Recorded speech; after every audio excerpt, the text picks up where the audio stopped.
introducing friction into personal relationships, it's real easy as a young guy to go off the handle and say some shit that is not conducive to you having the best future outcomes. Because if people don't like you, if they think you're a know-it-all, if they think you're some guy that's always correcting them or thinking of a new argument or whatever, you have to be likable. One thing called little murders. Little murders are they're things that you say in a relationship with someone they're very small. Okay, it's like, oh, I see you didn't do the dishes.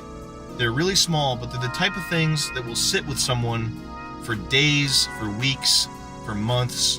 Like, that person will remember the time that you said something like very slight, like a slight little zinger, like things like that. They're called little murders. Look up little murders in quotes, and then don't do that.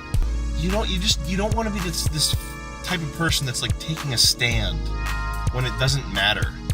Like, just be very conscious of when the outcomes of conversations either matter or don't matter. They usually don't matter, and what that usually means is the best thing to do is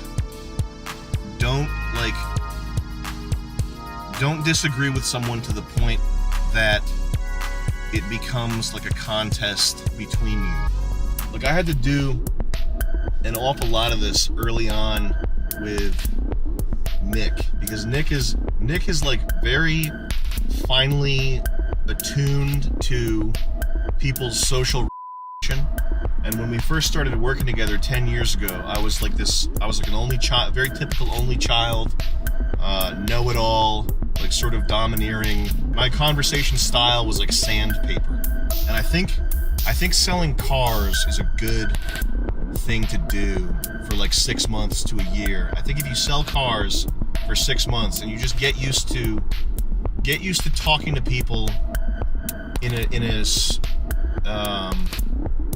a setting where the outcome of the conversation makes a material difference, a very clear material difference to you, because I think you'll be paying more attention to when you're saying dumb know-it-all shit, like, what do you mean you don't want the V6? It's way better. You don't want this, trust me. Like, just, it's a good thing. Selling cars is a good thing.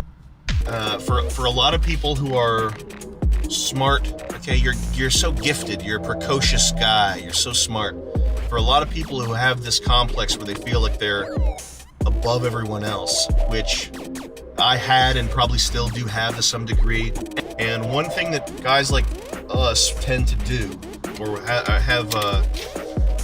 are in danger of doing, is just saying some shit that would make someone never like you again.